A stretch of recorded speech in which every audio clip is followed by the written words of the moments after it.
안녕하세요. 백사원 목사입니다. 오늘은 2025년 마지막 날입니다. 12월 31일 수요일 아침입니다. 새해 첫날부터 마지막 날까지 비가 오나 눈이 오나 추우나 더우나 변함없이 하나님의 말씀과 함께 하루를 시작하는 모든 성도들에게 크신 하나님의 넘치는 은혜가 종일토록 함께 하시며 날마다 함께 하시며 영원토록 함께 하시기를 바랍니다. 오늘 하나님의 말씀은 시편 마지막 편 150편의 말씀입니다. 시편 150편도 찬양에 관한 내용을 노래하고 있습니다. 특별히 150편에는 어떻게 하나님을 찬양할지, 어떻게 찬양할지를 아름다운 시적 언어로 표현하고 있는데요. 1절 먼저 읽어볼까요? 할렐루야, 그의 성소에서 하나님을 찬양하며 그의 권능의 궁창에서 그를 찬양할지어다. 1절에서는 어디에서 하나님을 찬양해야 할지를 이야기합니다. 먼저 가장 중요한 곳은 하나님의 임재가 있는 하나님의 성소에서 하나님을 찬양하라고 말합니다. 성소는 하나님을 예배하는 곳입니다. 하나님께 찬송을 드리는 곳이고 하나님을 높이는 곳입니다. 그러므로 마땅히 하나님의 성전에 나와서 하나님을 찬양하도록 말하고 있는 것입니다. 형제자매 여러분, 예배 시간에 힘을 다하고 마음을 다하여 하나님을 찬양하기를 바랍니다. 찬양이야말로 하나님께 드리는 가장 아름다운 입술의 제사입니다. 그러므로 모든 성도들은 하나님을 향하여 예배할 때 힘껏 찬양해야 마땅합니다. 뿐만 아니라 이렇게 하나님의 임재가 있는 하나님께서 계시는 성전에서만 찬양하라고 하지 않고 본문은 권능의 궁창에서 하나님을 찬양하라고 말합니다. 궁창은 어디입니까? 하늘을 말하는 것입니다. 우리가 하늘에서 어떻게 하나님을 찬양하겠습니까? 이것은 어디에서든지 하나님을 찬양하라는 것이죠. 땅에서나 바다에서나 집에서나 거리에서나 일터에서나 우리가 존재하는 어느 곳에서든지 심지어 하늘 위에 하늘 높은 곳에서도 하나님을 찬양해야 한다는 것입니다. 그러므로 1절의 말씀은 성전에서 하나님을 예배할 때 찬양할 뿐만 아니라 어디에서든지 우리가 하나님을 찬양하고 하나님을 높이고 하나님께 영광을 돌리며 하나님께 노래하라고 말하고 있는 것입니다. 아울러 2절에서는 어떻게 무엇을 찬양해야 할지를 말합니다. 2절을 읽어보죠. 그의 능하신 행동을 찬양하며 그의 지극히 위대하심을 따라 찬양할지어다. 무엇을 찬양하라고 말합니까? 하나님의 능하신 행동을 인하여 찬양하라고 말하는 것입니다. 이 말은 하나님께서 우리에게 행하신 일, 그 행하신 일을 가지고 하나님을 높이고 감사하고 하나님께 찬양하라는 것입니다. 하나님 우리에게 행하신 놀라운 역사, 베풀어 주신 은혜, 우리를 위해 행하신 응답, 우리를 위하여 일하신 하나님의 수많은 일들을 가지고 하나님을 높이고 찬양하고 감사하라는 것입니다. 하나님의 행위, 그분의 행하심을 가지고 찬양하라고 하고 아울러 뒤에는 그의 위대하심을 따라 찬양하라. 이 말은요, 하나님이 어떤 분이신지, 얼마나 크신지, 얼마나 위대하신지 그분의 성품과 그분의 어떠하심을 가지고 하나님을 높이라고 하는 것입니다. 그러므로 무엇을 찬양해야 합니까? 하나님의 인자하심과 자비하심과 선하심과 우리를 구원하신 그 많은 하나님의 성품과 행하심을 찬양하라고 말합니다. 그러므로 찬양은 하나님의 행하심과 하나님의 성품, 그분이 어떤 분인지를 높여드리는 것입니다. 아울러 3절부터 5절에는 어떤 방법으로 하나님을 찬양해야 하는가를 말해주고 있습니다. 3절 읽어보죠.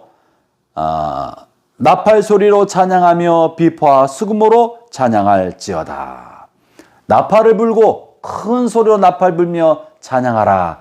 악기를 동원하여 하나님을 찬양하라는 거죠. 나팔, 이런 관악기도 있고요. 비파, 큰 현악기죠. 비파로 하나님을 찬양하고 수금으로 찬양하고 또 소고 치며 작은 북을 치며 찬양하고 현악기 퉁소로 찬양할지어다. 이렇게 관악기와 현악기를 가지고 찬양하라고 말하고 있고요. 5절에 보면 큰 소리 나는 제금으로 찬양하며 높은 소리 나는 제금으로 찬양할지어다. 타악기입니다. 혹은 피아노, 건반이라고 말할 수 있겠습니다.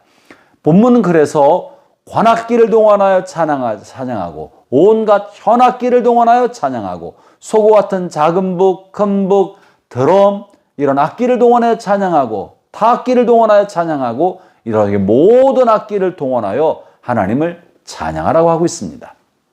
한때 교회 안에서는 피아노 외에는 다른 악기들은 세속적인 악기여서 예배 시간에 쓸 수 없는 것처럼 생각했습니다. 그래서 사람들이 기타도 못 치고 드럼도 놓을 수 없다고 생각했습니다. 그런데 이 같은 생각은 얼마나 성경을 거스리는 생각이었습니까?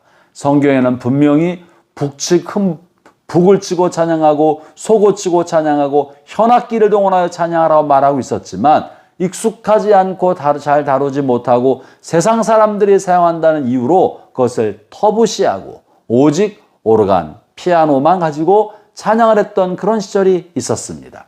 우리의 전통과 우리의 관습이 이것이 마치 성경인 것처럼 바리새인들이 장로의 유전을 따라 늘 하던 대로 해왔던 것처럼 우리도 전통적인 방법이 마치 성경의 모든 것이냐 생각하며 예배드렸을 때가 있었습니다.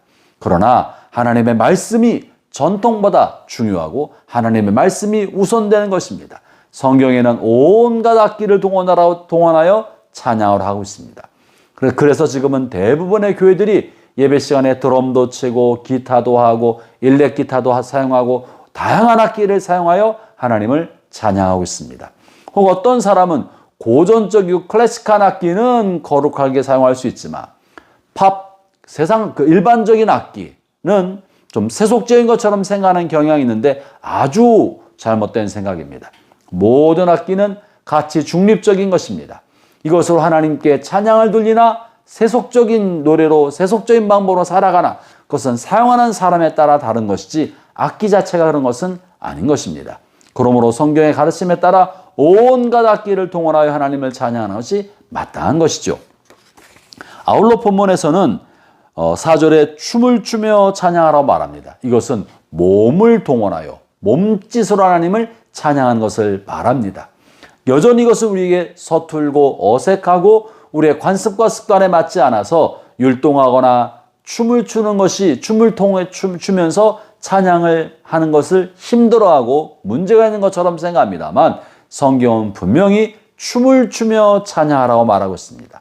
오늘 본문에 없지만 여러 곳에서 박수치며 찬양하라는 말도 하고 있지 않습니까? 그러므로 몸으로 손뼉도 치고 손을 높이 들기도 하고 춤을 추며 찬양하는 것, 몸으로 하나님에 관한 감사와 찬송을 표현하는 것, 이것은 마땅한 것입니다. 기회가 되는 대로 손을 들고 손뼉 치며 몸을 흔들며 춤을 추며 하나님께 찬양하시기를 바랍니다. 아울러 본문 마지막 6절은요. 누가 찬양을 해야 되는지를 말합니다. 6절 이렇게 말씀하고 계십니다. 호흡 있는 자마다 여호와를 찬양할지어다. 할렐루야. 누가 찬양해야 된다고 말합니까? 숨쉬는 모든 생명체들이, 살아있는 모든 생명체는 하나님을 찬양해야 마땅하다고 말하고 있습니다. 사랑하는 성도 여러분, 올해 마지막 날 아침입니다. 우리가 호흡 있는 동안에, 숨을 쉬고 살아가는 동안에 찬양과 함께 살기를 바랍니다. 할 수만 있으면 모든 방법을 동원하여 우리를 구원하신 하나님, 우리를 선한 길로 인도하신 하나님, 창조주 하나님을 찬양하기를 바랍니다. 오늘 하루를 시작하면서 아무도 없을 때 여러분 한번 춤을 추며 몸을 움직여서 하나님께 찬양을 드려보시기를 바랍니다. 하나님은 우리가 어린아이처럼 하나님 앞에 기뻐하며 몸짓으로 표정으로 손으로 찬양하기를 원하시는 것이죠. 하나님의 은혜가 여러분과 함께 하시기를 바랍니다. 기도하겠습니다. 하나님 아버지, 우리 어린아이의 몸짓을 부모가 너무나 좋아하듯 우리의 찬양과 하나님을 향한 사랑의 몸짓을 하나님이 너무나 기뻐하시고 좋아하신 줄 압니다.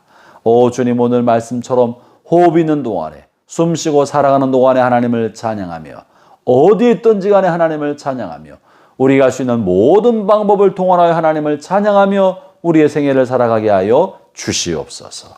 예수님 이름으로 기도합니다. 아멘.